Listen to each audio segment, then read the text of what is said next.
Warahmatullahi wabarakatuh. Yang terhormat Bapak narasumber, yang terhormat para PPK, para kabak, para kasobak TU, BP dan para BPP dan yang mewakili. Puji syukur kehadrat Tuhan Yang Maha Esa atas rahmat kesehatan dan keselamatan yang telah diberikan sehingga kita pada hari ini bisa berkumpul dalam rangka sosialisasi standar biaya masukan tahun anggaran 2021. Sebelum memulai acara pada siang hari ini, marilah kita membaca basmalah terlebih dahulu. Bismillahirrahmanirrahim. Baik, sebelum kita lanjut ke penyampaian materi, saya perkenalkan dulu narasumber kita pada hari ini, yaitu Bapak Muhammad Fadli, jabatan analis anggaran ahli pertama, DSP Dirjen Anggaran, Dirjen Direktorat Jenderal Anggaran, ya Mas ya. Nah, ini akan memberikan pemaparan terkait PMK 119 tentang standar biaya masukan tahun anggaran 2021. Nah, di sini nanti dikupas sampai tuntas ya. Jadi perubahan-perubahan dari anggaran 2020 ke 2021. Jadi di sini kita akan mendapatkan pencerahan dari Mas Fadli. Mungkin untuk mempersingkat waktu, mungkin Mas Fadli dipersilakan untuk menyampaikan materi. Ini Mas. Bismillahirrahmanirrahim. Assalamualaikum warahmatullahi wabarakatuh. Selamat siang dan salam sejahtera. Sebelumnya saya menyampaikan permohonan maaf karena saya terlambat. Tadi baru tiba jam 2:10 atau lewat 15 kalau nggak salah. Yang kedua, permohonan maaf juga karena Pak Amnu Fuadi, Kasubdit Standar Biaya tidak sempat hadir, dan Pak Direktur beserta Pak Amnu menugaskan saya untuk hadir untuk bertemu Bapak Ibu pada kesempatan kali ini. Kemudian yang kedua, kita perlu sama-sama mensyukuri atau mengucap syukur bahwa dalam kondisi COVID saat ini kita masih diberikan kesehatan, gaji dan tunjangan juga masih masuk. Kalau kita melihat orang-orang di sekeliling kita, kerabat kita, keluarga kita, mungkin sebagian besar di antara mereka yang bekerja di swasta ada yang di PHK, ada yang gajinya tertunda, atau bahkan usaha bisnisnya bangkrut dan segala macam. Kita harus mensyukuri hal itu karena sebagai ASN, gaji dan tunjangan kita masih dibayarkan oleh negara, masih dibayarkan oleh APBN dalam kondisi keuangan negara kita yang sangat tertatih, di mana pemasukan APBN kita itu tidak mencapai target. Belanja negara tetap harus dilaksanakan, ditambah dengan prioritas-prioritas pemulihan ekonomi nasional. Apalagi Pak Presiden sudah menginstruksikan adanya prioritas pemesanan vaksin untuk di Indonesia, sehingga memang adanya langkah-langkah yang harus diambil untuk anggaran atau APBN agar kebutuhan dalam rangka pemulihan ekonomi nasional dan pemenuhan vaksin tersebut dapat berjalan dengan baik dan terpenuhi. Seperti yang disampaikan oleh Ibu Sri tadi, pada kesempatan kali ini saya akan memaparkan terkait PMK 119, menjelaskan tentang perubahan. Yang pertama, menjelaskan tentang perubahan yang terjadi di 2021 dengan menggambarkan semula dari 2020 seperti apa. Kemudian yang kedua, nanti nggak ada di paparan kali ini, terkait perubahan yang terjadi di revisi, sebenarnya di revisi 2020. Jadi revisi 2020 ini berada di sekitar bulan di akhir-akhir tahun 2020 ada revisi SBM, dan hasil revisi SBM 2020 itu masuk juga sebagai pengaturan yang tetap berlanjut di 2021, tapi nanti poin-poinnya nggak ada di sini, nanti tetap akan saya jelaskan. Bisa lanjut lagi, lanjut. Terus ini berbicara tentang dasar hukum, mungkin Bapak Ibu kecuali kalau mau bergabung di analis anggaran jabatan fungsional jadi bisa mendalami, tapi karena Bapak Ibu fokus kepada pelaksanaan, perencanaan, jadi kita langsung ke hal-hal yang detail saja. Bisa dilanjutkan lagi. Oke, terkait pengaturan SBM. Jadi sebelum kita berbicara detail, saya berharap atau kita berharap agar kita punya frekuensi yang sama memandang standar biaya masukan itu.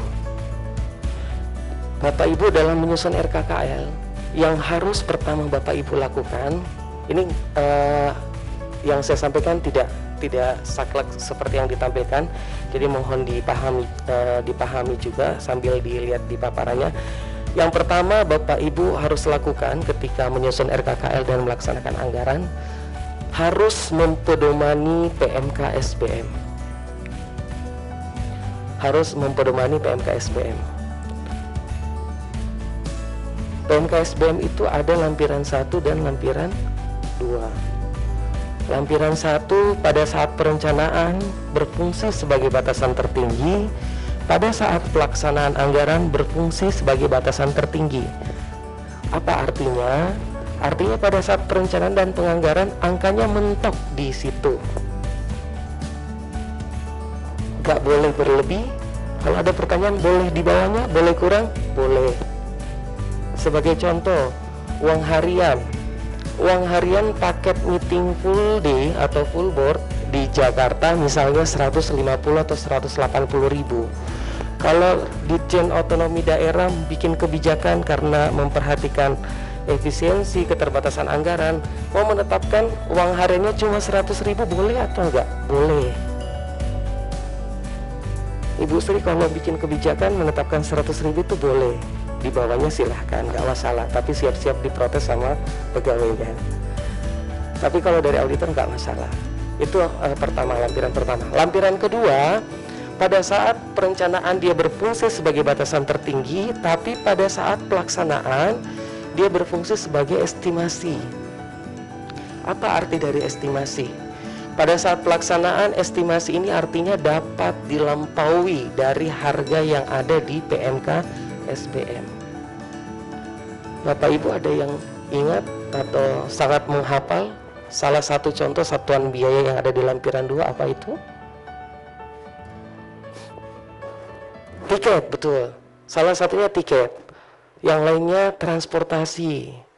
Yang lainnya lagi konsumsi dan beberapa contoh lainnya. Sekitar ada 20 kalau nggak salah, 20 satuan biaya. Jadi pada saat perencanaan RKKL Ibu ngikutin yang ada di besarannya SBM, tapi pada saat pelaksanaan sifatnya estimasi dapat dilampaui. Dilampauinya ada syarat dan ketentuannya, yaitu 4 hal. Pertama, sesuai dengan harga pasar. Sebagai contoh, kalau misalnya Ditjen Keuangan Daerah bikin acara di Bali nih hari ini, saya baru dapat disposisi dari Pak Direktur tadi pagi untuk menghadiri kegiatan hari ini di Bali. Beli tiket ke Bali hari ini sama saya beli tiket 2 minggu atau 1 minggu yang lalu mungkin akan ada perbedaan. Dan tidak menutup kemungkinan besarannya sangat bisa melebihi dari PMK SBM. Itu kriteria harga pasar yang pertama. Karena memang harga pasarnya seperti itu. Yang kedua, syarat dan ketentuannya, kalau dia barang dan jasa tetap harus mempedomani ketentuan pengadaan barang dan jasa yang berlaku. Mekanisme pengadaan barang dan jasanya tetap mengacu kepada ketentuan perundang-undangan yang berlaku. Yang ketiga, tetap mempertimbangkan aspek efisiensi, ekonomis, dan efektivitas. Artinya apa? Sebagai contoh tadi lagi, tiket pesawat. Mungkin Bapak Ibu atau sebagian besar ASN, bukan di Kemendagri ataupun sebagian besar ASN di kementerian lembaga, itu mayoritas menggunakan maskapai BUMN atau Garuda. Tapi dalam hal yang seperti saya contohkan tadi, dalam kondisi tertentu kita harus memilih atau mencari alternatif lain. Karena memang maskapai penerbangan itu tidak hanya Garuda. Jadi harus tetap mempertimbangkan aspek efisiensi, ekonomis, dan efektivitas. Ketika misalnya ternyata ada maskapai lain yang lebih murah dan masih di bawah, masih sesuai dengan SBM, sekiranya memilih alternatif lain. Tetapi ketika seluruh maskapai penerbangan tidak ada yang memenuhi, sudah tidak memenuhi lagi besaran di PMK SBM, maka silahkan dilampaui dan menggunakan harga pasar tersebut. Dan syarat yang keempat adalah katanya menggunakan mata uang yen. Yen ono duite. Artinya selisih kelebihan harga itu Bapak Ibu peroleh dari revisi, baik dari kegiatan yang sama ataupun kegiatan yang lain, yang bisa menutupi, yang nanti direvisi menutupi selisih yang biaya yang Bapak Ibu butuhkan. Semoga 4 hal ini menjadi dipahami pada saat pelaksanaan ketika lampiran 2 dapat dilampaui. Itu langkah pertama, baru langkah pertama ya. Sudah banyak anak penjelasannya, rinciannya. Langkah kedua, karena PMK SBM ini satuan biayanya yang diatur oleh Menteri Keuangan hanya terbatas, sehingga satuan biaya yang tidak diatur Menteri Keuangan, Bapak Ibu silahkan mengacu kepada 2 hal. Yang pertama, harga pasar. Menteri Keuangan tidak mengatur tentang pengadaan laptop. Menteri Keuangan tidak mengatur tentang pengadaan LCD atau proyektor. Silakan Bapak Ibu mengacu kepada harga pasar. Yang kedua, silakan mengacu kepada satuan biaya yang ditetapkan oleh Menteri Pimpinan Lembaga yang berwenang di bidangnya. Ketika misalnya Ditjen Otonomi Daerah mau membangun perkantoran baru, Menteri Keuangan nggak mengatur tentang biaya-biaya konstruksi di dalamnya, sehingga Bapak Ibu silahkan mengacu kepada peraturan yang ditetapkan oleh Kementerian PUPR misalnya, karena PUPR berwenang terhadap kebijakan konstruksi yang ada di Indonesia. Begitupun contoh-contoh lainnya di bidang-bidang lainnya. Itu langkah yang kedua. Langkah yang ketiga, harga pasar dan satuan biaya yang nggak ada di SBM tersebut tidak boleh digunakan untuk yang menambah penghasilan atau fasilitas bagi pejabat negara, ASN maupun non-ASN dalam rangka melaksanakan tugas fungsi kementerian negara lembaga. Langkah yang keempat, karena Menteri Keuangan juga berpikir kasihan nih kementerian lembaga kalau misalnya suatu saat ada kendala di lapangan dan membutuhkan satuan biaya yang menambah penghasilan dan fasilitas, maka Menteri Keuangan memberikan dispensasi, memberikan ruang kepada kementerian lembaga untuk mengusulkan kepada Menteri Keuangan terkait izin prinsip penggunaan satuan biaya yang menambah penghasilan atau fasilitas. Makanya penetapan SBM itu ada 2 kalau Bapak Ibu lihat, melalui PMK garis miring melalui persetujuan Menteri Keuangan. Jadi yang melalui PMK SBM itu yang berlaku untuk seluruh kementerian negara lembaga, dan yang melalui surat persetujuan Menteri Keuangan itu hanya berlaku untuk 1 kementerian negara lembaga. Sebagai contoh, kemarin waktu masih Ibu Susi jadi Menteri KKP, itu Bu Susi punya program, salah satunya menenggelamkan kapal illegal fishing. Itu Bu Susi membuat satu tim illegal fishing yang melibatkan dari KKP, dari TNI, Bea Cukai, dan beberapa pihak-pihak lainnya untuk bergabung dalam tim penenggelaman atau pemusnahan kapal yang terkait illegal fishing tersebut. Makanya Ibu Susi atau Kementerian KKP mengusulkan terkait SBML honorarium tim illegal fishing tersebut kepada Menteri Keuangan, dan waktu itu disetujui. Itu salah satu contohnya, dan hanya berlaku untuk 1 kementerian saja, tidak berlaku untuk kementerian yang lainnya. Kemudian kriteria SBM yang membutuhkan persetujuan Menteri Keuangan ada 4. Yang tadi, yang menambah penghasilan dan fasilitas harus memenuhi kriteria 4 ini.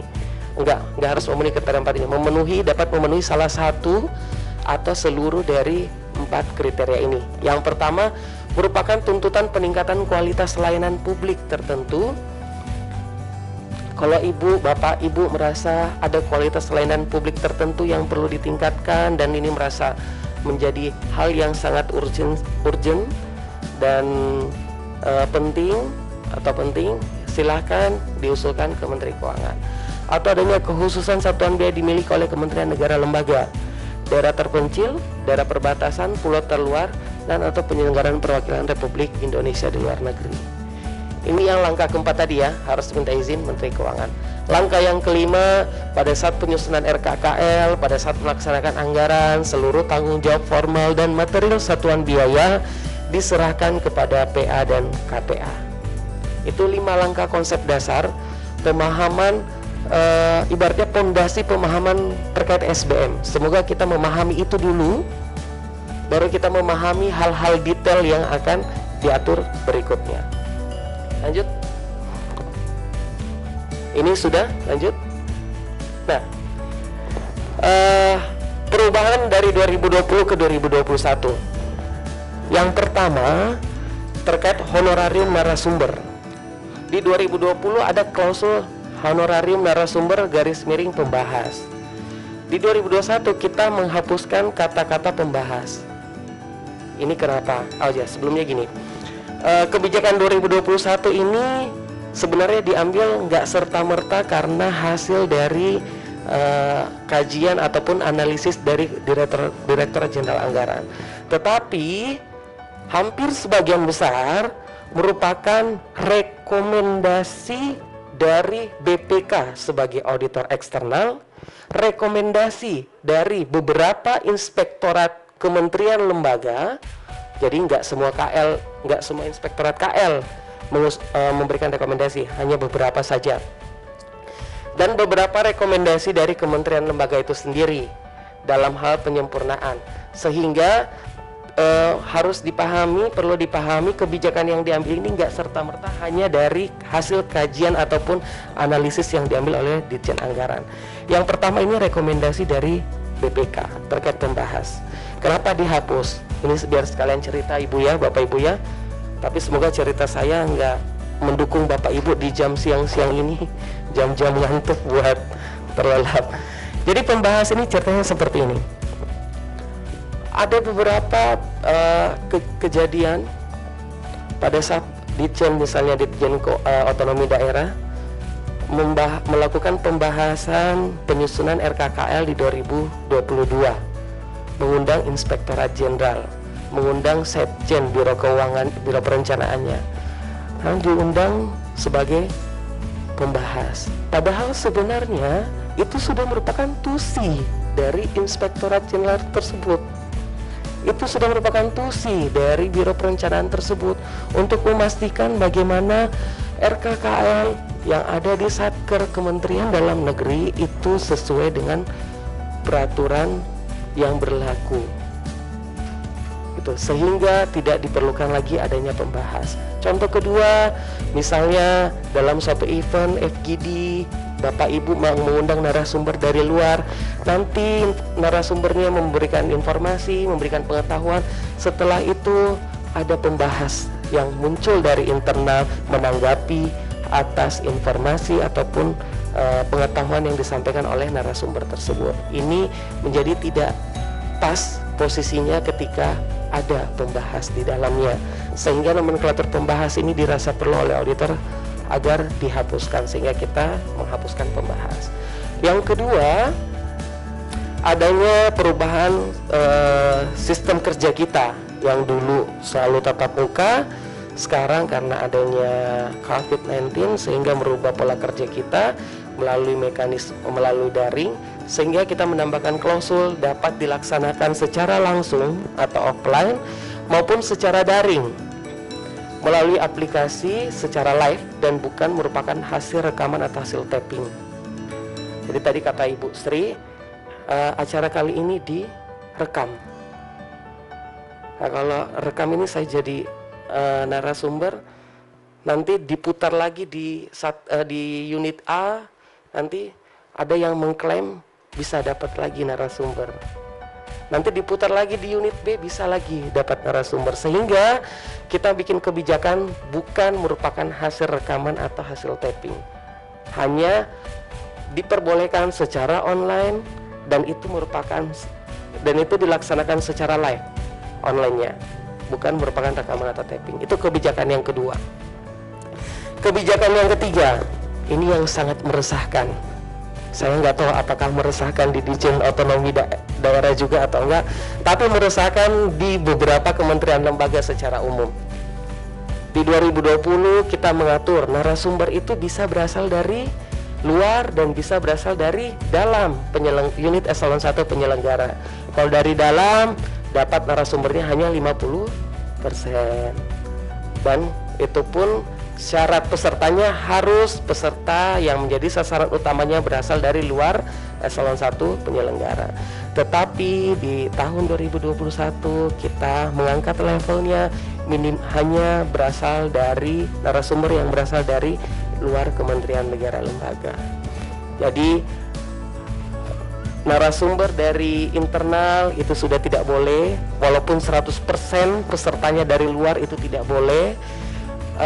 Narasumber dari dalam, baik itu lintas eselon 1 dalam satu kementerian juga tidak boleh. Jadi catatannya harus berasal dari kementerian negara lembaga di luar kementerian negara lembaga penyelenggara. Kalau ada narasumber dari dalam boleh-boleh saja, tapi tidak boleh dibayarkan honorariumnya. Dan yang keempat, untuk kegiatan yang dananya bersumber dari dana dekonsentrasi atau tugas pembantuan dekon TP, maka honorarium narasumbernya dapat dibayarkan sepanjang sepanjang sumber pendanaannya dari luar bagian anggaran DIPA penyelenggara. Ini kebijakan narasumber. Nanti akan berlanjut juga hampir sama di kebijakan moderator dan panitia. Kita lanjut. Yang kedua, moderator. Moderator sama dengan kebijakan yang narasumber tadi, dapat dilaksanakan secara langsung maupun secara daring, tapi bukan rekaman. Yang kedua, syaratnya moderator harus berasal dari luar kementerian negara lembaga, dan untuk kegiatan yang sumber dananya dari dekon TP, maka honorarium narasumber dapat dibayarkan sepanjang sumber pendanaannya dari luar BA penyelenggara. Lanjut. Untuk pembawa acara, kalau pembawa acara di 2020 syaratnya itu ada 3, dan ketiga-tiganya ini harus dipenuhi. Yang pertama, merupakan kegiatan yang dihadiri oleh menteri atau pejabat setingkat menteri. Dan syarat yang kedua, minimal dihadiri oleh 300 orang. Dan yang ketiga, dihadiri oleh peserta yang lintas eselon 1 kementerian negara lembaga lainnya atau masyarakat. Di tahun 2021 honorarium pembawa acara tetap syaratnya harus dihadiri oleh menteri pejabat setingkat menteri, tetap harus dihadiri minimal 300 orang, dan sepanjang dilaksanakan dihadiri oleh peserta dari lintas kementerian negara lembaga lainnya atau masyarakat. Jadi levelnya juga kita naikkan. Boleh dilaksanakan secara langsung atau offline, ataupun boleh dilaksanakan secara online melalui aplikasi secara live dan bukan hasil rekaman ataupun hasil typing. Lanjut. Honorarium panitia ini kita angkat juga levelnya sama, harus kegiatan yang melibatkan peserta dari luar kementerian negara lembaga. Dan catatan yang keduanya hanya untuk kegiatan yang dilaksanakan secara langsung. Jadi kalau ada kegiatan yang secara online tidak boleh diberikan honorarium panitia. Ada panitianya boleh saja, tapi nggak ada honornya. Lanjut. Honorarium tim pelaksanaan kegiatan. Kalau di 2020 kita sudah atur, ada yang honorarium lintas eselon 1 dalam 1 KL dibatasi jumlahnya, ada honorarium yang keanggotannya berasal lintas kementerian lembaga, ini kita batasi juga berdasarkan siapa yang menandatangani tim tersebut. Tetapi di 2021 pembatasan ini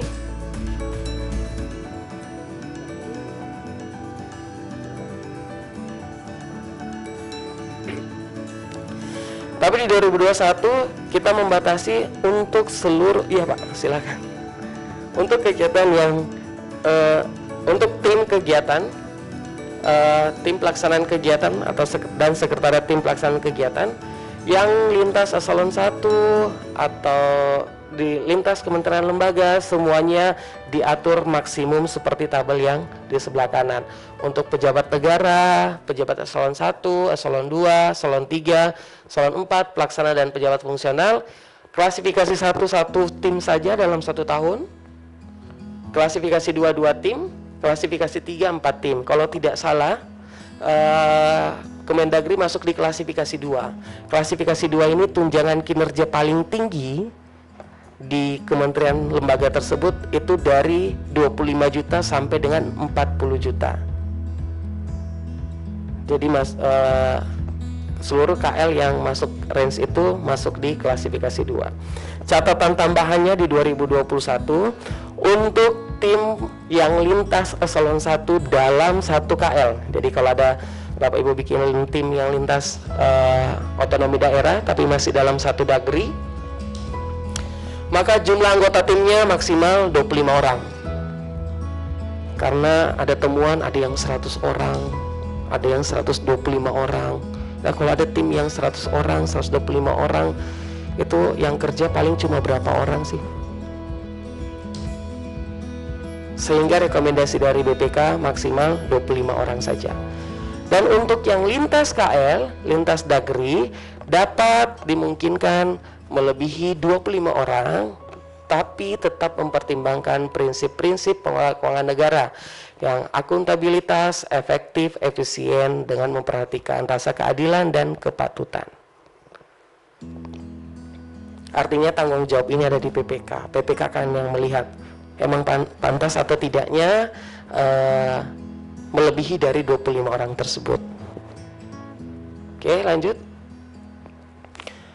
Ini saya next saja karena ini berhubungan dengan kegiatan diklat. Ini RDK. Jadi filosofi RDK, ini RDK kita hapuskan di 2021. Jadi filosofi RDK dulu awal mulanya RDK ini hadir, itu salah satu tools untuk ngerem adanya konseling. Dulu sebelum ada RDK, konseling itu sangat marak. Sampai Bu Menteri, Pak Menteri ketika cari pimpinan bawahannya, eselon 1, eselon 2, eselon 3 tidak ada di tempat, semua pada berbondong-bondong melakukan konseling yang terdekat sampai yang terjauh, Bogor, Bandung, sampai pulau-pulau destinasi wisata menarik di Indonesia. Sehingga kita di challenge oleh pimpinan, coba cari tools agar dapat bekerja dengan efektif juga, tidak usah jauh-jauh. Maka munculnya RDK ini. Waktu itu perhitungan RDK ini, 1 kali konseling 3 hari 2 malam full board di Jakarta, itu ekuivalen atau sama dengan Bapak Ibu melakukan 3 sampai 4 kali RDK. 3 kali 4 RDK kali 300.000, anggap aja 4 kali RDK 1,2. Kalau kita lakukan konseling, itu kebanyakan uangnya larinya ke hotel. Kalau lakukan RDK, larinya ke pegawai sama UMKM yang tempat Bapak Ibu beli makan dan minum. Tapi tools ini setelah berjalan beberapa tahun, dievaluasi ternyata RDK-nya juga gaspol, konselingnya juga gaspol. Dua-duanya jalan semuanya. Sehingga RDK dirasa bukan solusi yang tepat untuk mengerem adanya banyaknya konseling. Kita hapuskan RDK-nya dan kebijakan konselingnya kita perketat lagi. Lanjut. Kebijakan konseling diperketat dari penjelasan ini, yaitu sekurang-kurangnya melibatkan peserta dari kementerian negara lembaga lainnya terkait pelaksanaan tugas dan fungsi. Ini ada keterangan terkait pelaksanaan tugas fungsi, jadi bukan hanya sekedar menggugurkan secara administrasi, tapi memang berhubungan dengan pelaksanaan tugas fungsi atau masyarakat. Nanti kita akan evaluasi lagi terkait pelaksanaan konseling ini, apalagi dalam kondisi yang masih COVID, apakah beberapa KL masih bersemangat untuk melakukan konseling atau seperti apa, nanti kita coba mengevaluasi kira-kira seperti apa baiknya.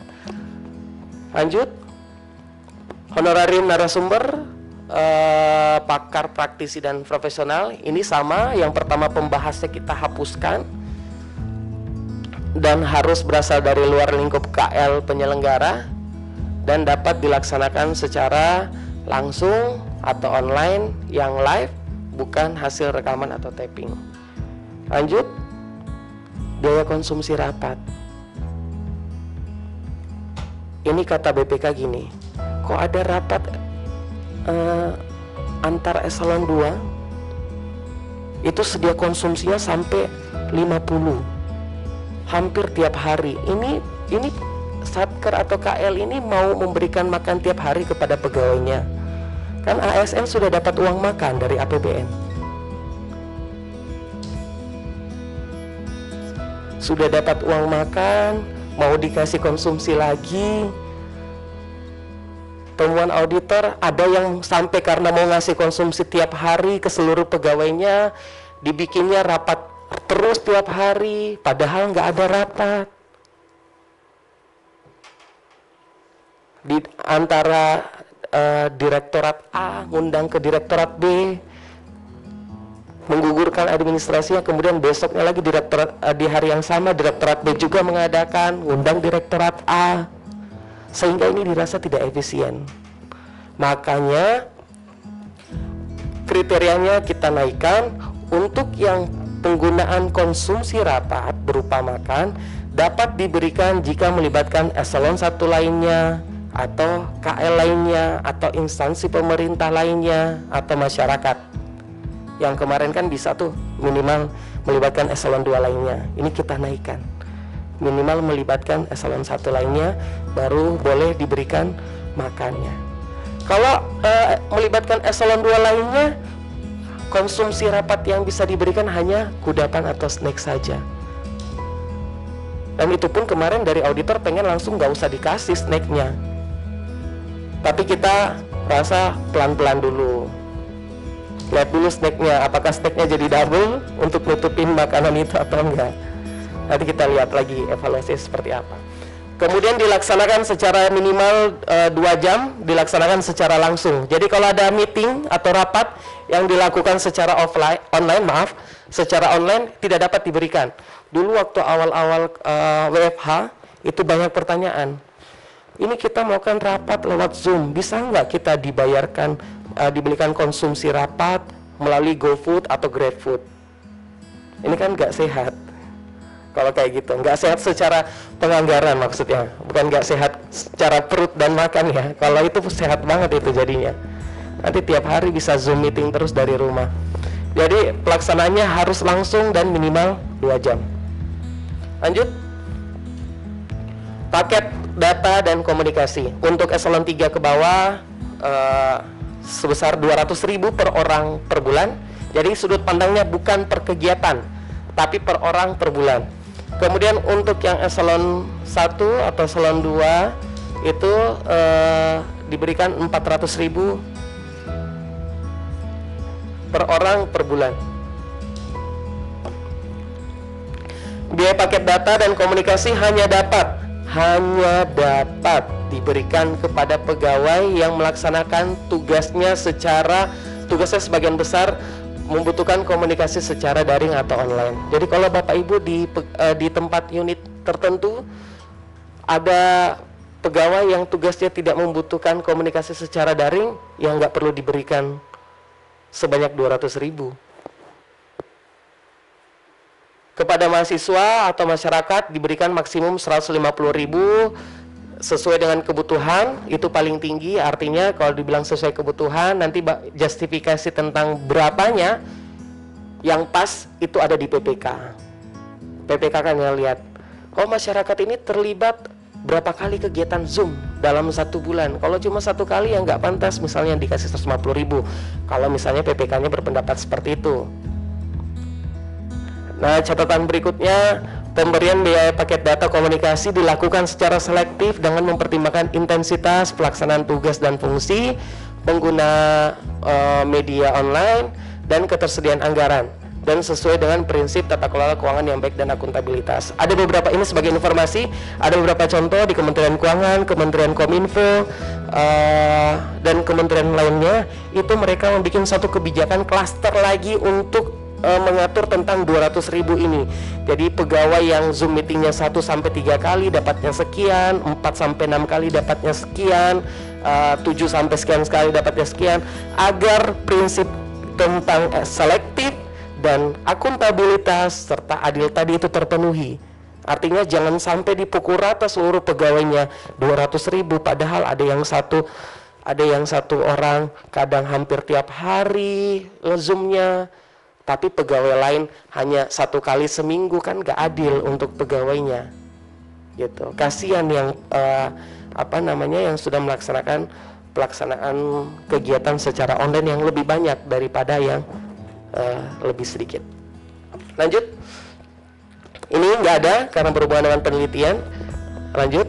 Ini pemberian keterangan saksi ahli dan beracara, penambahan klausul saja dapat dilakukan secara offline maupun secara online. Lanjut. Lanjut aja, ini karena pendidikan diklat, perguruan tinggi maksudnya. Ini honorarium rohaniawan. Sebelumnya tambahan klausul saja, rohaniawan yang melakukan pengambilan sumpah bisa dilakukan secara offline atau langsung maupun secara daring melalui aplikasi live, karena sekarang kan sudah banyak pelantikan yang secara online, itu dapat diberikan honorarium rohaniawannya. Lanjut. Ini tentang diklat, nggak berhubungan dengan otonomi daerah, di skip aja. Lanjut lagi. Tim pengelola website, ini websitenya yang berisi profil dan informasi satker yang dikelola oleh KL atau unit eselon 1 setara atau unit vertikal setingkat eselon 2 di daerah. Lanjut. Sewa kendaraan. Ini sewa kendaraan yang saya mau menekankan dulu bahwa sewa kendaraan ini hanya diperuntukkan kepada pertama pejabat negara yang melakukan perjalanan dinas dalam negeri, yang kedua pelaksanaan kegiatan yang membutuhkan mobilitas tinggi, berskala besar dan tidak terdapat kendaraan dinas. Ketiga syarat ini harus terpenuhi baru dapat dilakukan sewa kendaraan. Catatan baru di 2021, yang pertama ini sudah ada di 2020 bahwa sudah termasuk dengan bahan bakar dan pengemudi, ini ada di 2020. Yang baru itu di nomor 2 dan nomor 3.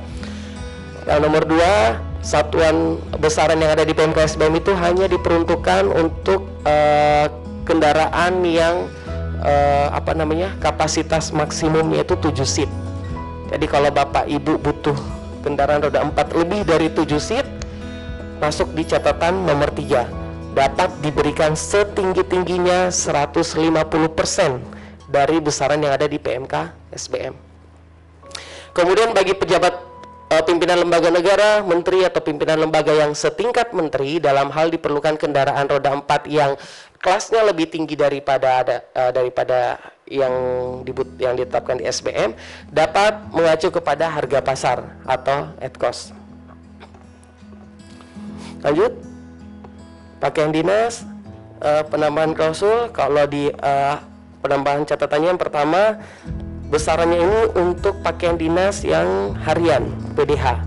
Kalau Bapak Ibu butuh PDL, dapat diberikan setinggi-tingginya 110. Kalau dia PDU, dapat diberikan setinggi-tingginya 200% dari besaran yang ada. Tapi tentang penggunaan pakaian dinas ini harus ada ketentuan yang ditetapkan oleh Presiden pada saat pembentukan kementerian negara lembaganya. Kalau misalnya tidak ada ketentuan tersebut, maka harus izin prinsip terlebih dahulu kepada Menpan RB terkait penggunaan pakaian dinas. Lanjut. Mesin fotokopi yang di 2020 kita bagi 2 harga, ada analog ada digital, tetapi di 2021 kita jadikan 1 harga saja. Lanjut. Ini rescue team mungkin nggak berhubungan langsung ke otonomi daerah karena ini tentang pengadaan bahan makanan pada saat bencana yang penanganan bencana alam atau bencana lainnya. Itu saja yang terkait perubahan di 2021. Seperti janji saya tadi di awal, yang kedua saya akan menyampaikan perubahan yang sudah terjadi di 2020 dan berlanjut ke 2021. Dan artinya tetap berlaku di 2001 dan masuk di norma PMK 2021. Yang pertama terkait Pokja pengadaan barang dan jasa UKPBJ. Ini diberikan kalau di 2020 itu sebelum direvisi ini diberikan kepada betul-betul yang bukan pejabat fungsional.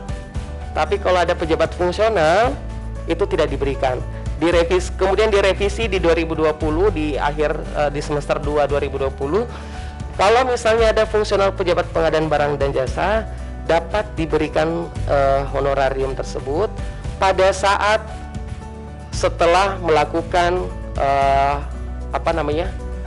sudah terlibat Pokja sebanyak 30. Artinya mulai dihitungnya melalui setelah paket ke-31. Jadi paket ke-31 baru dihitung honorariumnya. Kalau misalnya masih di bawah 30 paket pengadaan itu belum boleh diberikan honorariumnya. Kalau sudah lebih dari 30, mulai dari 31, maka boleh diberikan honorariumnya, dan maksimum 44 juta per orang dalam 1 tahun honorarium yang dapat diberikan kepada panitia pejabat atau fungsional pejabat pengadaan yang melaksanakan pemilihan paket tersebut. Kemudian yang kedua, fungsional pejabat perbendaraan, misalnya PPK atau bendahara, itu kan di 2020 kalau dia sudah fungsional sudah tidak diberikan lagi honorarium. Tetapi di revisi 2020 kalau dia fungsional pejabat perbendaraan, ada PPK, ada bendahara atau lain-lainnya, itu sudah mendapatkan tunjangan fungsionalnya, dapat juga diberikan honorarium sebesar 40% dari PMK SBM. Itu perubahan yang ada di 2020 dan berlaku juga di 2021.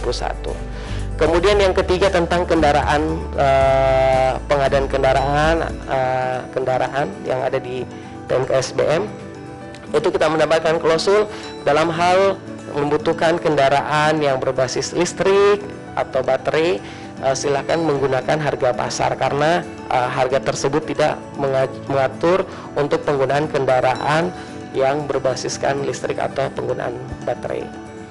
Kemudian yang keempat, ini yang sangat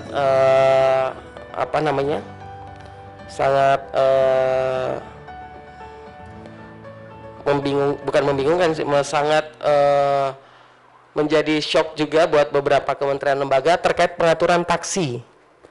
Pengaturan taksi itu kita tambahkan klausul bahwa taksi ini harus dilaksanakan secara ad cost, bukan lamsam, bukan DPR, ya secara ad cost. Jadi filosofinya seperti ini.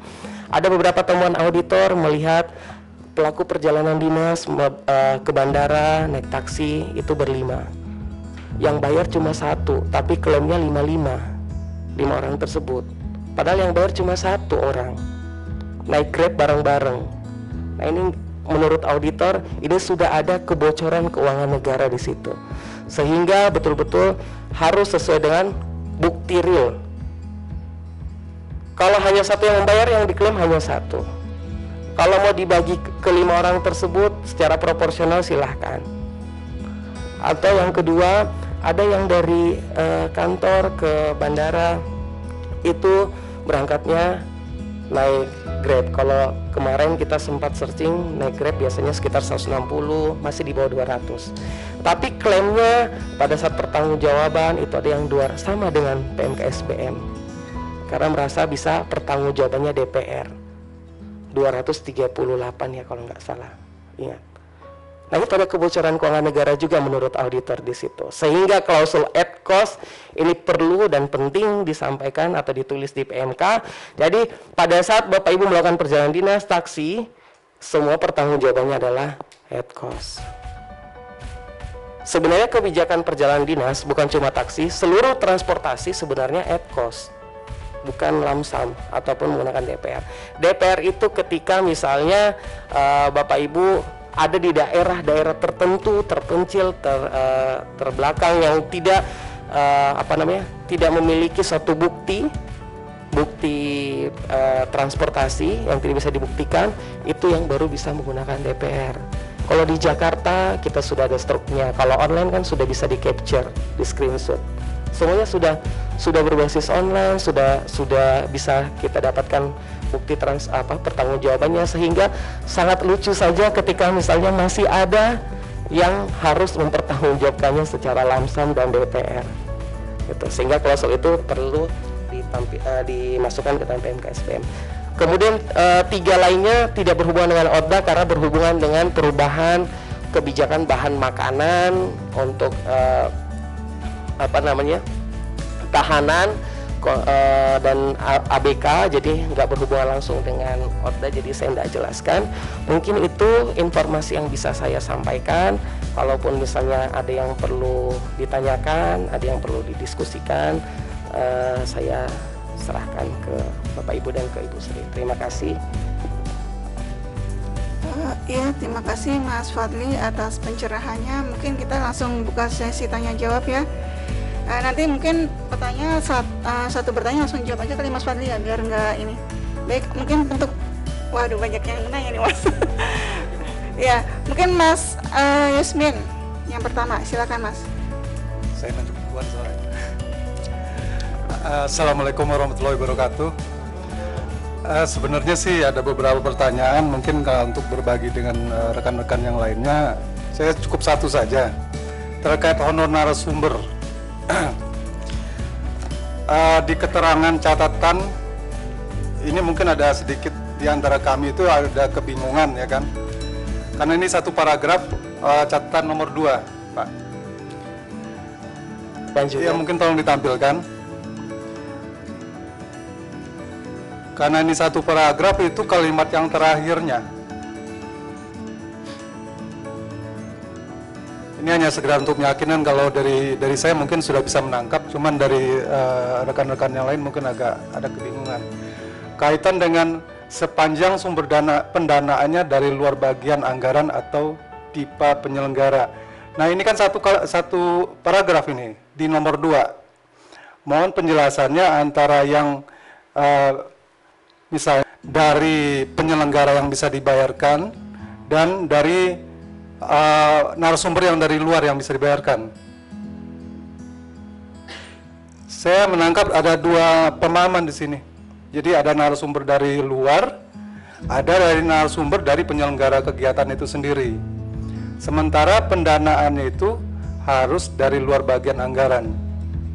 Karena yang di atas tidak disebutkan, misalnya narasumber dari luar pendanaannya misalnya dari sumber dana pipa penyelenggara misalnya seperti itu, karena nggak disebutkan. Mohon penjelasannya, terima kasih. Assalamualaikum warahmatullahi wabarakatuh. Waalaikumsalam. Ya Mas, bagus, langsung aja Mas. Yap. Yang pertama, kalimat pertama itu honorarium narasumber dapat diberikan sepanjang berasal dari luar unit Kementerian Negara Lembaga Penyelenggara. Itu sudah clear. Artinya narasumber itu memang harus dari luar Kemendagri. Itu yang pertama. Kemudian yang kedua, termasuk untuk penyelenggaraan kegiatan yang dananya bersumber dari DKON-TP. Jadi ada beberapa kegiatan-kegiatan di daerah yang sumber dananya DKON-TP. Artinya kegiatan tersebut tugas pembantuan atau dekonsentrasi dan segala macamnya. Maka honorarium narasumbernya itu dapat dibayarkan sepanjang sumber pendananya dari luar BA anggaran. Ada yang kasusnya seperti ini.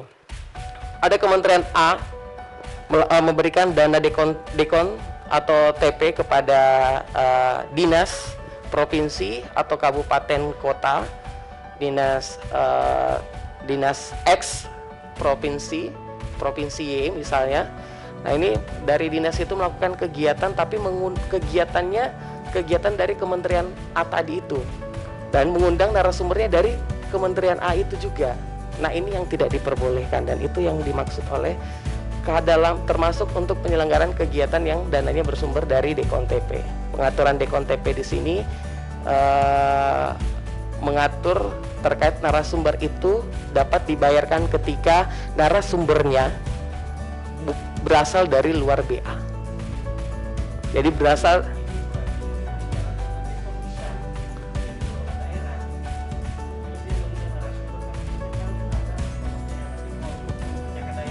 Betul. Betul.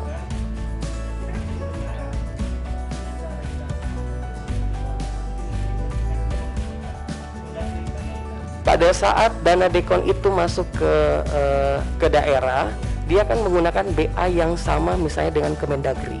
Di RKKL itu kan BA-nya sama. Sehingga seluruh pegawai yang ada di BA tersebut itu tidak boleh diberikan honorariumnya karena masih BA yang sama. Artinya gini, saya nggak pakai contoh Kemendagri, ambil contoh yang lain aja, Kementerian Kesehatan. Kementerian Kesehatan punya kegiatan Dekon TP, itu berikan dinas ke Dinas Kesehatan Provinsi Jakarta dalam hal penanganan COVID. Nah, di situ kan di RKKL kan BA untuk kegiatan itu, bukan BA-nya Dinas Kesehatan. BA untuk kegiatan yang dilaksanakan Dinas Kesehatan itu dari BA itu kan. Iya, itu bisa. Tapi narasumbernya ketika mengundang orang Kemenkes itu tidak boleh.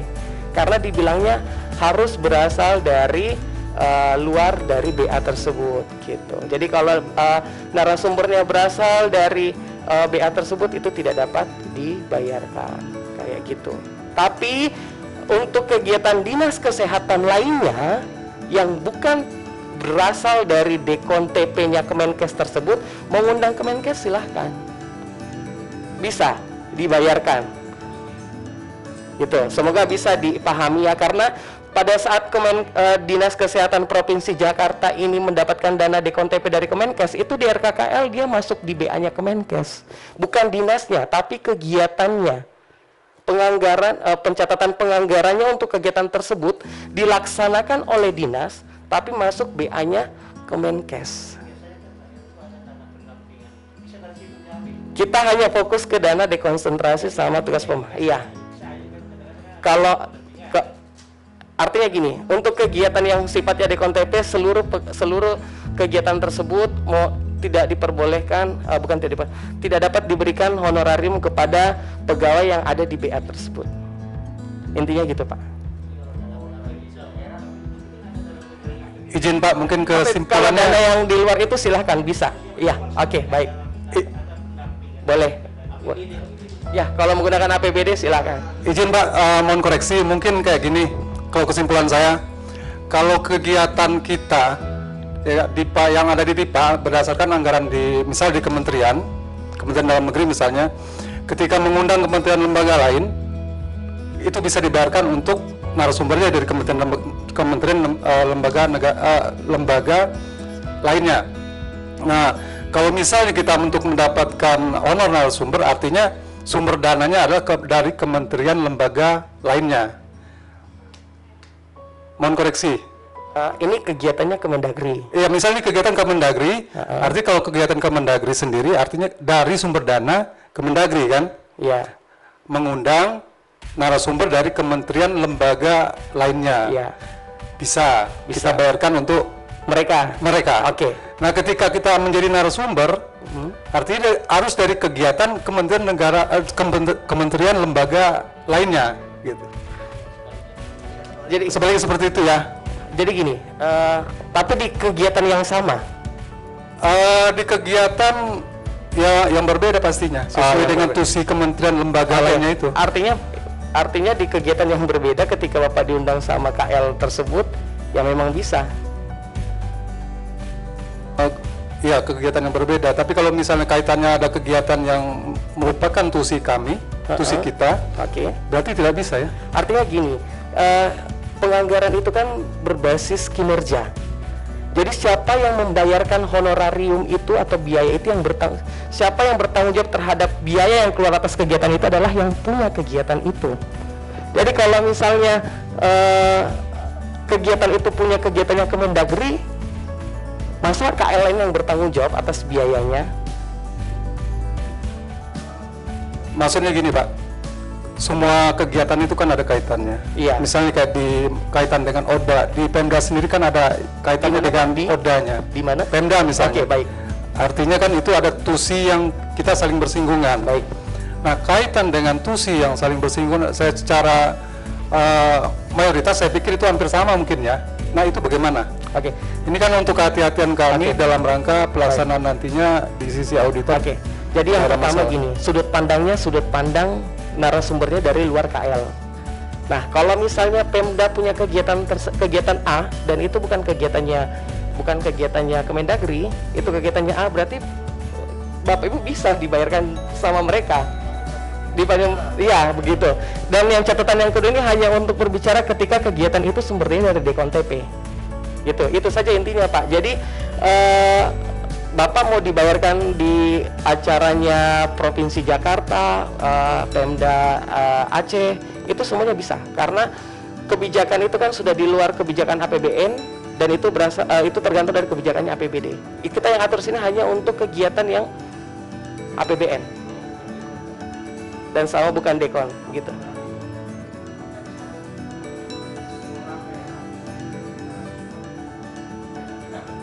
Boleh. Kenapa? Sepanjang tadi di luar kegiatan BADIPA. Jadi kalau Bapak mengundang, Bapak sudah memberikan anggaran ke Dinas Kesehatan tadi, ya kan? Untuk kegiatan A, Bapak di kegiatan A ngundang mereka sebagai moderator nggak bisa. Tapi kalau ngundang kegiatan B yang bukan dana DKONTP, itu bisa.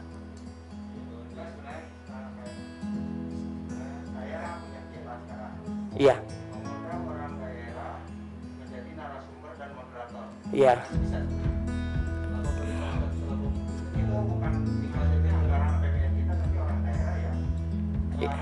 Nggak ada hubungannya dengan DKONTP.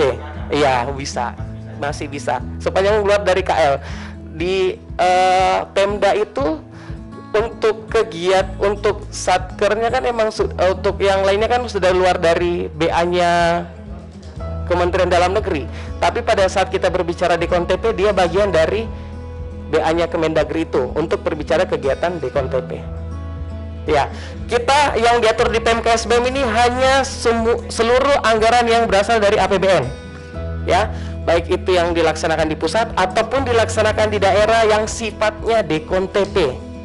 Ya, mau di daerah mau keluarin berapapun volumenya, itu urusannya daerah. Itu masuk rezimnya APBD. Ya.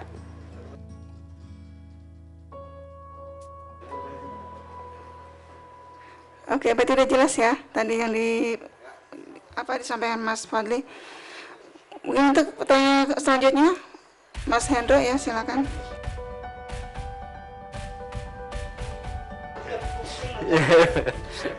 Ya, kita ini Pak, ini terkait dengan honorarium untuk pejabat pengadaan Pak. Karena di kami ini pejabat pengadaan itu belum ada yang fungsional. Apakah masih bisa dibayarkan untuk honor yang per bulan itu? Karena tadi kalau saya dengar yang terkait dengan pejabat fungsional pengadaan itu harus di atas 31 paket ya, baru bisa dibayarkan honornya dia. Tapi setahu saya mungkin honor itu honor per paket kah atau honor bulanan gitu. Nah, untuk kita yang belum ada pejabat fungsional ini bagaimana nih Pak? Saya mohon maaf kalau misalnya penyampaian saya tadi agak keliru. Maksud yang tadi saya sampaikan gini, di PMKSBM 2020 itu nggak ada di sini Pak, nggak ada di sini. Ini tadi ini bagian dari revisi di 2020, bukan di 2021 terjadinya. Jadi gini, yang saya maksud tadi yang saya sampaikan tadi gini, kalau honorarium pejabat pengadaan yang Popja itu diberikan ketika dia tugas tambahan, bukan tusinya. Artinya selama dia bukan fungsional, dia masih bisa dapat itu. Itu yang pertama. Yang kedua, catatan tambahan saja. Kalau fungsional, itu masih kita berikan honorariumnya dengan catatan yang tadi. Kalau dia sudah melakukan pemilihan paket sebanyak 30, nanti paket ke-31-nya baru diberikan honornya. Bukan per bulan Pak, yang per paket. Iya. Ini kan tadi jadi ada pejabat pengadaan yang OB, ada yang paket kelompok kerja yang dia karena memang proses pengadaannya di atas 200 juta gitu ya. Jadi harus melalui lelang dan segala macamnya. Kalau pejabat pengadaan itu kan karena penunjukan langsung Pak. Jadi beda, konteksnya beda. Artinya pengaturan yang lama itu kalau dia bukan fungsional masih bisa sepenuhnya dapat honorarium itu. Ya, masih. Iya, OB begitupun yang per paket. Tapi kalau yang fungsional itu bisa dapat yang per paket itu ketika dia sudah melakukan pembelian 30 paket. Jadi ke paket ke-31-nya baru bisa dibayarkan honornya sebesar yang ada di SBM dan maksimum 44 juta per tahun per orang. Ya. Terkait yang tadi sudah cukup jelas ya? Boleh.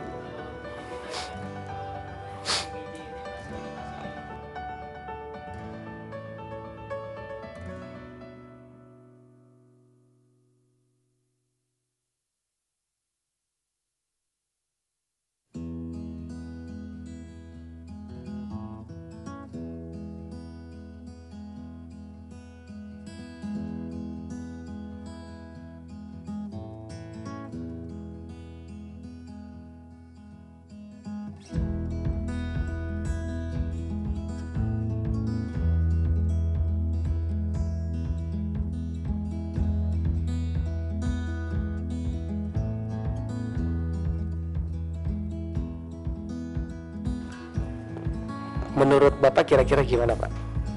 Enggak, saya tanya dulu biar saya tahu ternyata penerapan di Dagri itu seperti ini.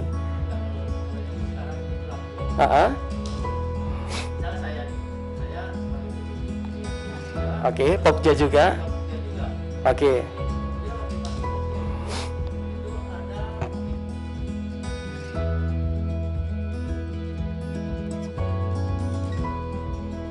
Paketnya yang per bulannya dikasih nggak? Oke, seharusnya dikasih. Artinya gini, Bapak tadi saya pikir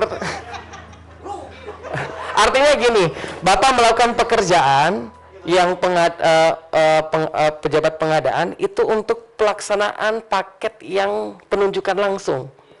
Itu harganya segitu. Pemikiran Bapak, menganalisisnya segala macam itu dihargainya segitu honornya untuk pekerjaan itu. Ketika ada paket lebih dari 200 juta, harga 100 miliar, 1 miliar misalnya. Nah, itu pekerjaannya sesuai dengan honor yang itu juga. Jadi harusnya dapatnya dua-dua. Itu karena Bapak melakukan pekerjaan yang berbeda. Pekerjaan yang berbeda.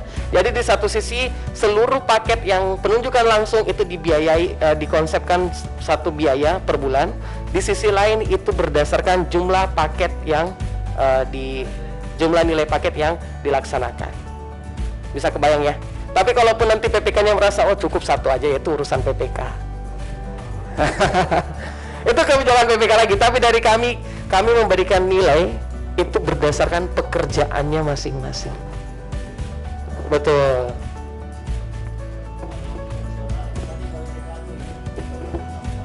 Paket ketiga setelah 30 paket ke-31-nya baru diberikan honorariumnya. Masih terkait dengan itu, Pak. Ini kan yang bersertifikasi di ODA sendiri masih ada yang terbatas ini, masih berproses untuk disertifikasi. Kemudian terkait pengadaan barang jasa, boleh nggak ketika dia menjadi PPK bisa jadi juga jadi Pokja dan PPBJ untuk kegiatan yang lainnya, bukan yang di PPK kan. Ini kan dari saya. Mohon penjelasannya seperti apa? Ya, kalau hal itu tidak diatur di PMK SBM, ada kewenangan tersendiri yang mengatur tentang pejabat perbendaraan ataupun pejabat pengadaan barang dan jasa, dan bukan kewenangan kami. Kalau kaitan dengan honornya? Iya, artinya gini, sepanjang ketentuan di mereka itu diperbolehkan, sebenarnya tadi kata yang saya sampaikan bahwa semua dibiayai sesuai dengan pekerjaannya. Kalau Bapak melaksanakan pekerjaan A dapat honor A, dapat honor melaksanakan pekerjaan B dapat honor B, melaksanakan pekerjaan C dapat honor C. Tapi apakah bisa dirangkap dalam satu waktu bersamaan? Itu bukan kewenangan dari Ditjen Anggaran, khususnya di PMK SBM gitu. Karena tentang pejabat pengadaan itu ruang lingkupnya LKPP. Mereka lebih berwenang terkait pengaturan itu gitu.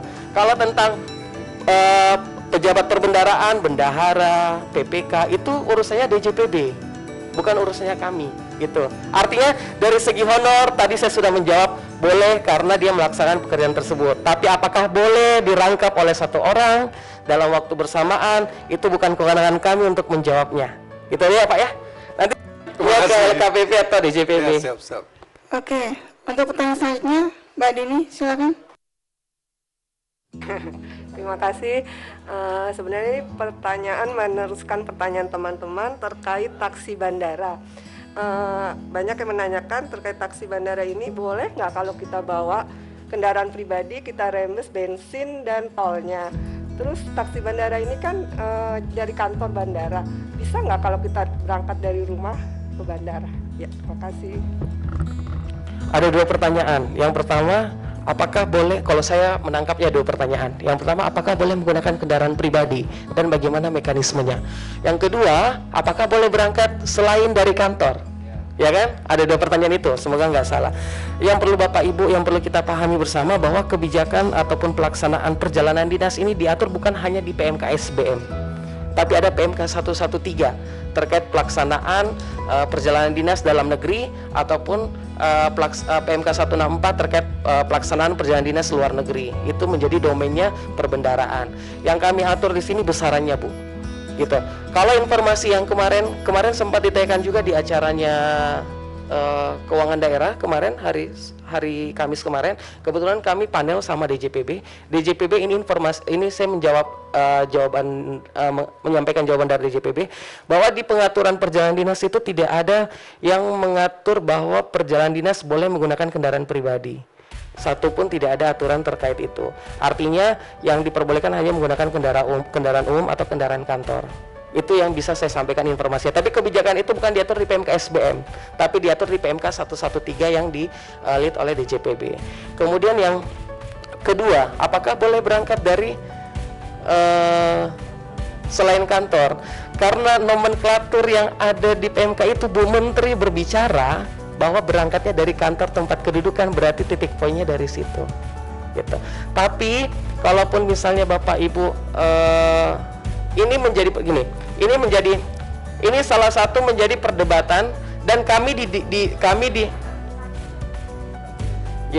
DJA memahami hal itu karena memang ada beberapa di tim kami yang ada yang tinggalnya dekat bandara, ada yang tinggalnya di Bekasi misalnya. Apakah misalnya kami memahami hal itu, ada yang kalau penerbang, jadi kalau dia tinggalnya di Tangerang, apakah harus ke Jakarta Pusat dulu baru dia ke bandara? Kami memahami itu yang pertama. Yang kasus kedua, kalau dia penerbangannya tengah malam, apakah harus ke kantor dulu baru ke bandara? Ini saya mungkin tadi saya baru menyampaikan ke Bu Sri, bahasan ini lagi dibahas untuk revisi PMK SBM 2020. Artinya apapun kebijakannya nanti kita serahkan sama Bu Menteri ketika ditetapkan. Tapi saya tidak punya kewenangan untuk berbicara di luar apa yang tertulis dari Peraturan Menteri Keuangan. Jangan sampai nanti saya dituduh bahwa kamu berbicara sudah melanggar apa yang diatur oleh Peraturan Menteri Keuangan. Karena yang diatur di Peraturan Menteri Keuangan itu berbicaranya kantor tempat kedudukan. Gitu. Tapi informasi yang perlu saya sampaikan ini akan menjadi bahan kajian, bahan pembahasan, dan memang sudah dibahas sekarang. Salah satu isu yang diangkat dalam rangka revisi PMK 2021. Gitu. Apapun hasilnya nanti diterima, disetujui ataupun tidak, itu nanti kita lihat ya. Saya tidak bisa menjanjikan juga, dan saya tidak berani berbicara di luar tekstual yang ditetapkan oleh Bu Menteri. Tapi kami memahami hal itu semuanya. Mungkin itu yang bisa saya sampaikan, Bu. Terima kasih. Ya, terima kasih Mas Fadli. Mungkin ada lagi yang mau menanyakan? Ya.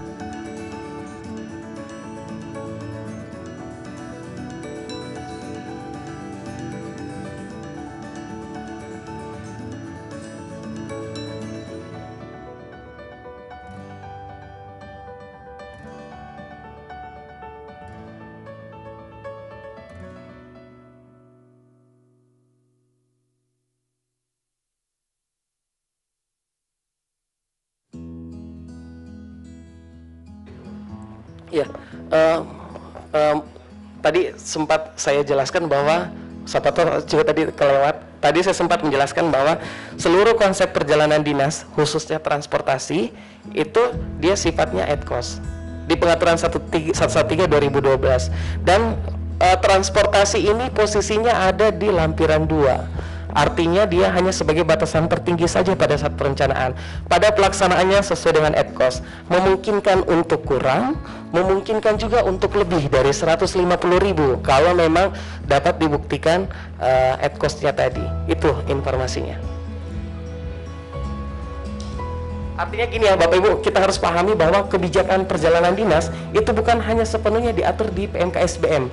Ada PMK lain yang mengatur juga terkait mekanisme pelaksananya di PMK 113, dan ini produknya dari Ditjen Perbendaraan. Ya, selanjutnya Mbak Sumala. Makasih Bu. Mau pertanyaan Pak, bagaimana Pak kalau dalam perjalanan dinas ini ke luar kota menggunakan pesawat? Kan ini baru-baru ini kan kalau setiap menggunakan pesawat terbang itu harus dites, dimasukkan nggak di dalam SBM ini, tes rapid test. Makasih Pak.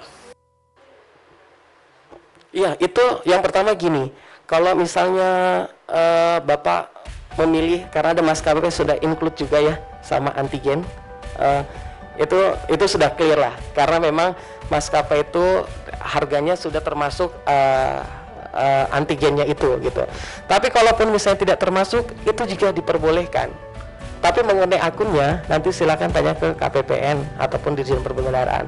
Kalau kami selalu menjawab bahwa seluruh biaya, artinya gini, seluruh biaya ketika Bapak keluar satu langkah dari kantor dalam rangka perjalanan dinas, ada surat tugasnya, itu bisa dibayar. Sepanjang Bapak bisa mempertanggungjawabkan. Gitu. Satu langkah keluar itu ada harus tes ini, harus itu segala macam, itu bisa dibayarkan. Karena memang dalam rangka melaksanakan tugas, ada surat tugasnya, dan memang ada output yang mungkin dicapai dari pelaksanaan perjalanan dinas tersebut. Ya. Izin sedikit terkait dengan tes antigen tadi, rapid antigen dan swab itu tadi, kami mendapatkan informasi bahwa pencairannya itu harus terpisah dari akun perjalanan dinas, harus ada akun sendiri terkait dengan COVID, gitu. Ya betul, tapi mengenai detail akunnya saya kurang paham, karena yang memang ada akun tersendiri khusus itu Pak, yang mengenai COVID. Ketika misalnya ke anggaran nggak, ini lebih internal ya, saya pikir nggak usah. Ya. Cukup, terima kasih. Artinya mengenai akun itu kewenangannya DJPB, khususnya di KPPN. Nanti Bapak Ibu silahkan koordinasikan ke sana. Tapi yang perlu kami sampaikan bahwa seluruh biaya karena perjalanan dinas ada surat tugasnya dan bisa dipertanggungjawabkan, itu bisa diklaim. Ya silakan Mbak Eti. Terkait dengan misalkan rapat di hotel Pak, kegiatan rapat di hotel. Nah harus ada tes swab atau itu biaya atau ininya bisa include di hotel, atau dari kita anggarannya belum ya ada Pak, sementara kita akan melakukan kegiatan di rapat, itu bagaimana nih Pak? Gini Mbak Eti, ini terkait kemarin kan sudah dijelaskan oleh Kepala KPPN ya, terkait Perdin yang ada beban biaya rapid test atau swab gitu, itu memang ada akun tersendiri untuk pembebanannya. Nah, kebetulan pembebanannya itu kan masuk ke 522192. Nah, itu masuknya di belanja mengikat, itu adanya di bagian umum kebetulan yang seperti tes swab kemarin. Cuma kan masalahnya di bagian umum itu tidak menganggarkan. Mungkin nanti bisa saya sampaikan ke bagian umum untuk mengakomodir terkait perjalanan dinas tersebut untuk swabnya. Mungkin itu. Misalkan rapat kayak kementerian yang lain kan, misalkan rapat di hotel, untuk ini kan harus ada kayak tes swab gitu Mbak ya, Bu. Ya. Itu terkait masih bisa nggak kita mengadakan seperti itu? Kalau terkait penyelenggaraan di hotel, biasanya itu udah include di hotel. Jadi panitinya harusnya berkoordinasi dengan pihak hotelnya, jadi harus include di situ. Tidak bisa dipisahkan, harusnya begitu. Ya, oke. Ada lagi yang mau ditanyakan? Ya? Ada lagi nggak? Sedikit aja Bu, terkait dengan anggaran COVID yang kami ketahui bahwa untuk rapid test atau swab di bagian umum itu tidak tersedia anggaran karena anggaran COVID ini kan kecil. Jadi nanti supaya tidak rekan-rekan dari direktorat tidak berharap nanti dibilang mungkin ke pimpinannya bahwa ada anggaran rapid atau swab di bagian umum, nanti dibilang nggak ada jadi heboh gitu. Biar dikonfirmasi sekarang bahwa belum ada. Artinya kalau memang nanti ada untuk revisinya ya silakan, mungkin ada share-share dari direktorat untuk kaitannya itu kan gitu. Karena anggaran kita juga terbatas, dari perencanaan juga mungkin bisa menginikan itu kan gitu, mengkoordinasikan. Terima kasih. Mas Hendro silakan. Ya mungkin kita bisa satu paham dulu nih Bu. Mungkin menurut saya yang lebih aman itu karena memang sekarang itu di direktorat juga tidak ada anggaran untuk COVID, untuk rapid itu kalau perjalanan dinas.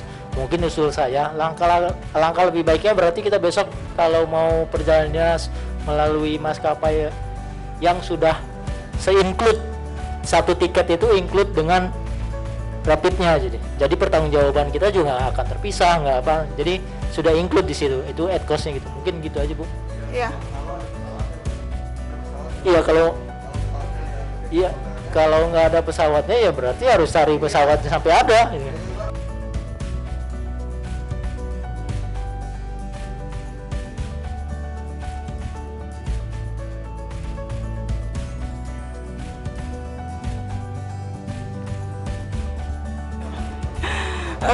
Ya baik Pak, mungkin bisa jasanya terkait yang tadi saya tanyakan Pak, terkait yang FGD bagaimana Pak untuk honor narasumber? Ya, gimana pertanyaan bisa dilengkapkan dulu Bu? Biar semuanya. Jadi untuk pembayaran honor narasumber terkait yang FGD Pak, untuk misalkan untuk membahas mungkin perundang-undangan atau kebijakan atau regulasi tertentu, kan kita biasanya di ODA itu mengundang beberapa pakar ya. Nah itu untuk penghitungannya sendiri bagaimana? Karena kan itu seperti diskusi, sedangkan tadi di klausul di yang 2021 tidak ada lagi namanya pembahas. Kalau definisi narasumber itu adalah orang yang memberikan informasi dan pengetahuan.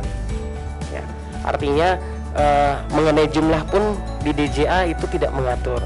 Kami serahkan sepenuhnya tadi yang 5 konsep dasar itu. Tanggung jawab formal dan materi kami serahkan ke PA dan KPA, dan PA KPA akan menyerahkan kepada PPK pada akhirnya. Artinya tentang kewajaran, kepatutan, tentang jumlah narasumbernya itu menjadi tanggung jawab PPK, menilai seberapa banyak jumlah narasumber yang pas, yang wajar untuk kegiatan FGD tersebut. Kalaupun misalnya dirasa oleh PPK ada 5 orang yang wajar dan patut, kelima-limanya bisa diberikan honorarium narasumber secara panel.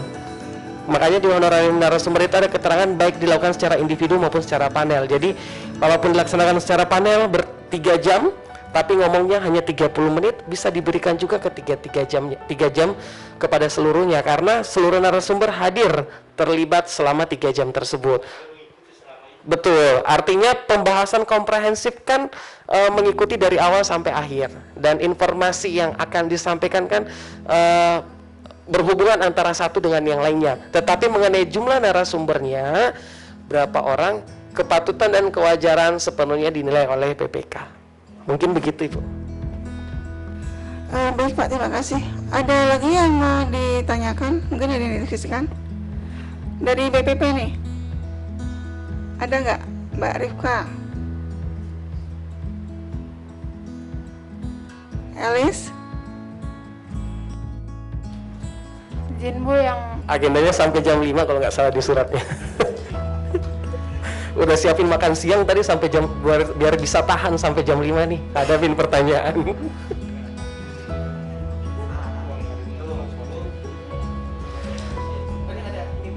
izin Bu mau bertanya terkait peserta rapat full day atau full board itu, karena pesertanya dari luar, apakah 50-50% dari Kementerian Dalam Negeri sama KL dari luar atau seperti apa? Seperti itu. Ya silakan Mas.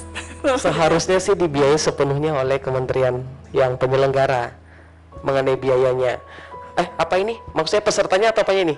Pesertanya. Oh, jumlah pesertanya. Oh ya, oke. Sorry, saya pikir tadi biayanya 50-50%. Tadi yang pengaturan konsenyering itu melibatkan peserta dari KL yang lain. lagi-lagi kami tidak mengatur berapa minimal jumlah peserta. Ini menjadi tanggung jawab PPK. Artinya gini, kalau misalnya nanti suatu saat ada auditor, baik itu Itjen ataupun BPK datang ke tempat Bapak dan Ibu bertanya, Bapak Ibu melaksanakan konseling A pada di bulan Januari 2021, ini hanya melibatkan 1 orang saja dari luar KL. Kira-kira patut dan wajar nggak? Gitu. Hanya melibatkan 1 orang saja perlu, apalagi kalau misalnya 1 orang dari luar dan ternyata dari dalam tuh 50 orang. Nah, ini patut dan wajar nggak kira-kira? Artinya Bapak Ibu silahkan menentukan kepatutan dan kewajaran dan siap dengan jawaban tersebut ketika misalnya di-challenge sama auditor, baik itu inspektorat ataupun BPK. Ada kasus di salah satu KL itu karena kepatutan dan kewajarannya tidak logis menurut auditor, akhirnya dianggap merugikan keuangan negara dan diminta untuk mengembalikan sampai 300-400 juta karena pelaksanaan konseling di Maluku. Salah satu KL contohnya, itu ibu PPK-nya sampai menangis-nangis di depan kami di DSP. Karena secara aturan kami nggak mengatur tentang jumlah orangnya, kami hanya mengatakan melibatkan peserta dari KL lainnya. Secara aturan sudah jelas, tapi perlu dipahami prinsip keuangan negara secara umum itu di Undang-Undang Keuangan Negara semuanya sudah mengatur dikelola secara efisien, efektivitas, kepatutan, kewajaran, dan seterusnya. Itu toolsnya ada di PPK. Sepanjang PPK punya jawaban justifikasi yang kuat, silahkan. Kalau tidak kuat, cari justifikasi yang lebih kuatnya lagi seperti apa. Semoga bisa dipahami ya. Mungkin gini Mbak Elis, intinya gini, pokoknya setiap kita melakukan kegiatan di luar, intinya dilihat dulu sasaran utamanya. Sasarannya itu ke dalam atau keluar. Kalau keluar ya otomatis kan diperbolehkan, tapi kalau untuk ke dalam isinya kan pembinaan. Kalau pembinaan kan tidak perlu keluar, maksudnya tidak perlu keluar kantor, berarti kan di kantor sudah cukup itu menggunakan fasilitas yang ada gitu. Mungkin itu sebagai tambahannya. Mungkin ada lagi yang mau bertanya? Cukup? Ini tidak ada lagi nih ya. Jangan nanti pas sudah keluar ada ini nih. Ya Mas Hendra, silakan Mas. Oh. Tadi ditanya sama salah satu orang di kantor. Ini kok makannya kayak gini ya? Ini karena mau berhadapan sama audiens sampai jam 5 ini. Dan biasanya orang Dagri itu kritis-kritis gitu karena kasusnya sangat komprehensif kan, menangani daerah-daerah. Maksudnya stakeholder yang dihadapi oleh Dagri ini sangat luas. Jadi ya salah satu yang sangat stakeholdernya sangat besar, artinya watak ataupun kasusnya itu sangat banyak juga yang akan muncul. Makanya saya tadi mencoba untuk siap tempur nih sampai jam 5. Jam 4 aja belum selesai ini. Ayo kalau ada pertanyaan lagi dipersilakan.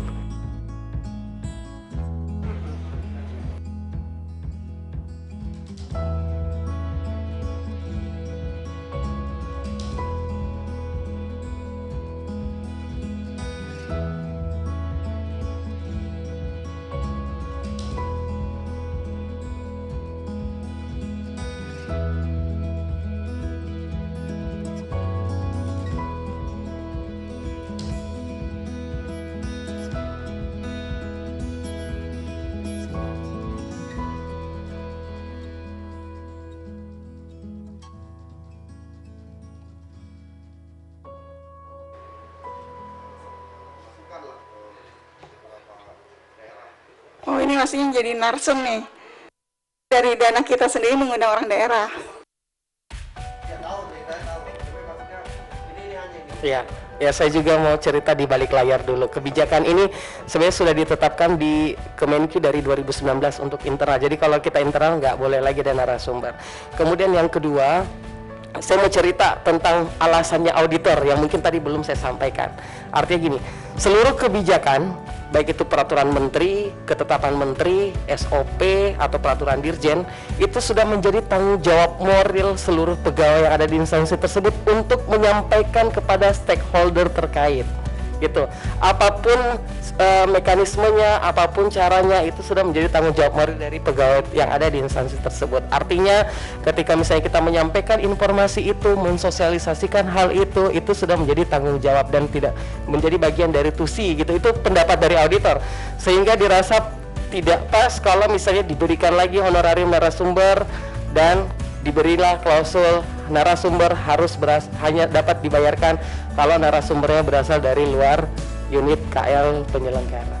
Itu cerita di balik layarnya, Pak.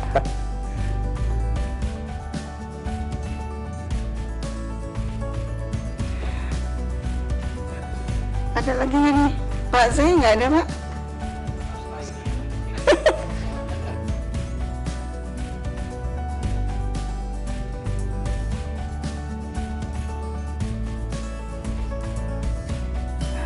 Baik, Mas Fadli, mungkin ini apa namanya, karena suasana juga suasana ini hujan jadi baik, terima kasih karena tidak ada lagi yang menanyakan hal-hal yang terkait dengan TUSI kita, berarti cukup selesai dulu untuk mungkin sedikit Bu, ya, kalau silakan Mas. Iya, apa yang saya sampaikan tadi, kalau saya cara penyampaian saya agak tegas, itu seakan-akan bukan menakut-nakuti, tapi saya mau membuat Bapak Ibu aware, lebih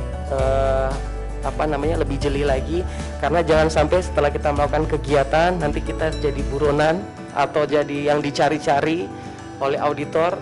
Ini sudah ada pengalaman, sudah ada beberapa KL yang seperti itu, kasihan. Sudah kegiatannya sudah berlalu 1 tahun, 2 tahun dalam rangka memfasilitasi full board yang ada menterinya dan segala macamnya, tapi diminta dikembalikan gitu. Ini saya nggak kepengen hal ini terjadi lagi gitu. Jadi kalaupun saya menyampaikan dengan tegas, itu semata-mata untuk meningkatkan ke-awareness dari Bapak Ibu semua. Kemudian yang kedua, saat ini kami lagi menyusun PMK 2022 dan lagi mengkaji revisi untuk 2021. Kalau Bapak Ibu merasa ada kebijakan yang kurang pas dan dengan alasan yang sangat logis, dapat disampaikan secara surat ke Direktorat Sistem Penganggaran. Karena kalau alasan logis dari Bapak Ibu dengan kondisi yang ada di lapangan, karena kami tidak bisa mengcapture semua kondisi di lapangan, Bapak Ibu bisa menyampaikan melalui surat ke Direktorat Sistem Penganggaran. Nanti tambah banyak KL yang mengusulkan, bisa menjadi bahan pertimbangan atau bahan kajian kami berikutnya. Mungkin begitu Bu, kurang lebihnya saya mohon maaf. Terima kasih atas perhatiannya. Assalamualaikum warahmatullahi wabarakatuh. Waalaikumsalam. Terima kasih kepada Mas Fadli atas pencerahannya kita pada hari ini. Sebelumnya mari kita berikan aplaus kepada Mas Fadli. Semoga apa yang telah disampaikan tadi bisa bisa kita melaksanakan kegiatan yang telah kita awali sebelumnya ya. Jadi mematuhi aturan-aturan yang telah ditetapkan. Baik, sebelumnya saya mohon maaf apabila dalam memandu acara ini ada kekurangan. Sebelumnya saya tutup acara ini, semoga kita dapat diberikan kesehatan keselamatan untuk acara-acara berikutnya. Wabillahi taufiq wal hidayah. Wassalamualaikum warahmatullahi wabarakatuh.